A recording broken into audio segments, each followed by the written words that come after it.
শুভ নববর্ষ। নববর্ষের দিনে অধিকাংশ দৈনিকই বের করেছে বিশেষ ক্রোড়পত্র।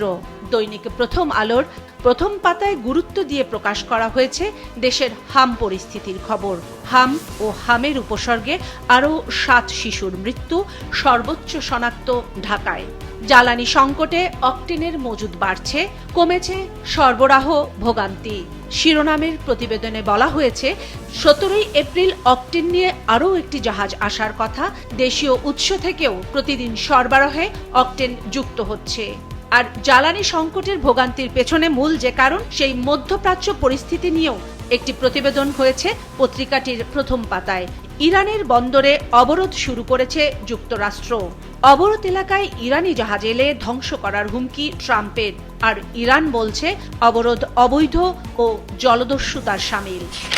দৈনিক সমকালের শিরোনাম সংকটে শ্রমবাজার, ফেরত আসছে বাংলাদেশিরা। অবৈধ অভিবাসন প্রসঙ্গ নিয়ে করা প্রতিবেদনটিতে বলা হচ্ছে, চার্টার্ড ফ্লাইটে ইতালি থেকে ফেরত আসছে 30 জন। যুক্তরাষ্ট্র থেকে 1 বছরে এসেছে 248 জন। 8 বছরে ইউরোপ থেকে এসেছে প্রায় 4500। যুদ্ধের কারণে মধ্যপ্রাচ্য শ্রমবাজার নিয়েও তৈরি হয়েছে বড় শঙ্কা।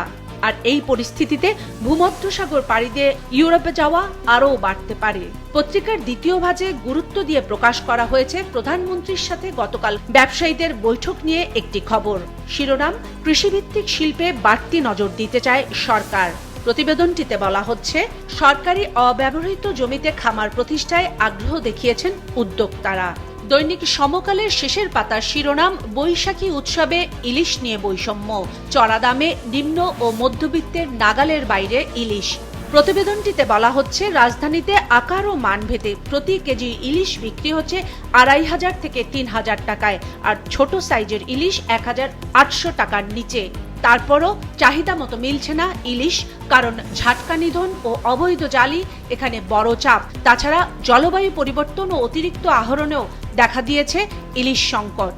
সমকালের শেষ পাতার শেষ ভাজে কুষ্টিয়ার শামীম হত্যাকাণ্ড নিয়ে করা রিপোর্টের শিরোনাম, প্রথম আঘাত করেন জামায়াত কর্মী।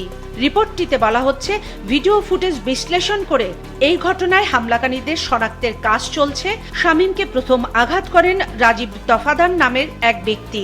ইউনিয়ন জামাতের পক্ষ থেকে বলা হয়েছে, সেই আঘাতকারী ব্যক্তি জামাতের রাজনীতির সঙ্গে যুক্ত। নিত্যপণ্যের বাজার পরিস্থিতি নিয়ে দৈনিক যুগান্তরের শিরোনাম, কঠিন চাপের মুখে মধ্যবিত্ত, ভোক্তার আয় কমছে, বেড়েছে ব্যয়। ট্রাকের ভাড়া বাড়ায় দেশে সব পণ্যের দামই বাড়ছে। জাতীয় মানবাধিকার কমিশনে নজিরবিহীন অচল অবস্থা। এই শিরোনামে কমিশন সদস্যদের খোলা চিঠি নিয়ে একটি প্রতিবেদন করা হয়েছে পত্রিকাটির দ্বিতীয় ভাজে। জাতীয় সংসদে অন্তর্বর্তী সরকারের রেখে যাওয়া মানবাধিকার অধ্যাদেশ পাশ না হওয়ায় জাতীয় মানবাধিকার কমিশনের নবনিযুক্ত সদস্যরা অফিসে যাচ্ছেন না। দৈনিক কালবেলার শিরোনাম, জিরো টলারেন্সেও থামছে না মব ভায়োলেন্স।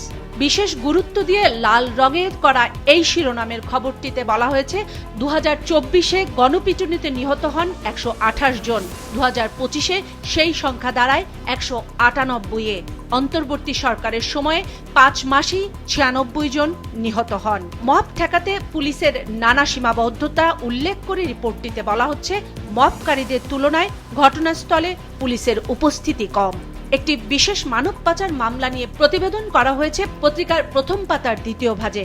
কম্বোডিয়ায় যুবককে পাচার করেন এনসিপি নেতা। এই শিরোনামের প্রতিবেদনটিতে বলা হচ্ছে, বিদেশে কর্মী পাঠানোর নামে সংঘবদ্ধ মানব পাচারের এক ভয়ঙ্কর অভিযোগ উঠেছে গাইবান্ধা জেলা জাতীয় নাগরিক পার্টি এনসিপির ভারপ্রাপ্ত সদস্য সচিব রাহাত ইবনে শহীদ এবং তার বাবা মোহাম্মদ শহীদুল ইসলামের বিরুদ্ধে। এর পাশেই এক কলামের একটি প্রতিবেদনে উঠে এসেছে বিসিএস ক্যাডারের নিয়োগ প্রসঙ্গ নিয়ে একটি ব্যতিক্রমী খবর। সরকারি চাকরিতে সুপারিশের নিয়োগ আর ফিরবে না। শিরোনামে করা রিপোর্টটিতে বলা হচ্ছে, বিসিএস এর নিয়োগের সময় দলীয় বিবেচনা প্রাধান্য পাবে না বলে জনপ্রশাসন প্রতিমন্ত্রী মোহাম্মদ আব্দুল বারী সহ পিএসসির নীতি নির্ধারকরা। দৈনিক কালবেলার শেষ পাতায় দেশের ব্যাংক পরিস্থিতির প্রসঙ্গে টিআইবির করা একটি প্রতিবেদনে উঠে এসেছে, ব্যাংক লুটেরাদের পুনর্বাসনের উদ্যোগ আত্মঘাতীমূলক। জাতীয় সংসদে সদ্য পাশ হওয়া ব্যাংক রেজুলেশন আইনে একীভূত হওয়া দুর্বল ব্যাংকের পুরনো শেয়ারধারীদের আবারও মালিকানায় ফেরানোর বিধান যুক্ত করার উদ্যোগকে আত্মঘাতীমূলক মন্তব্য করেছে টিআইবি। এই বিধানের মাধ্যমে সরকার জবাবদিহি ছাড়া চিহ্নিত লুটেরাদের পুনর্বাসনের উদ্যোগ নিয়েছে বলছেন তারা।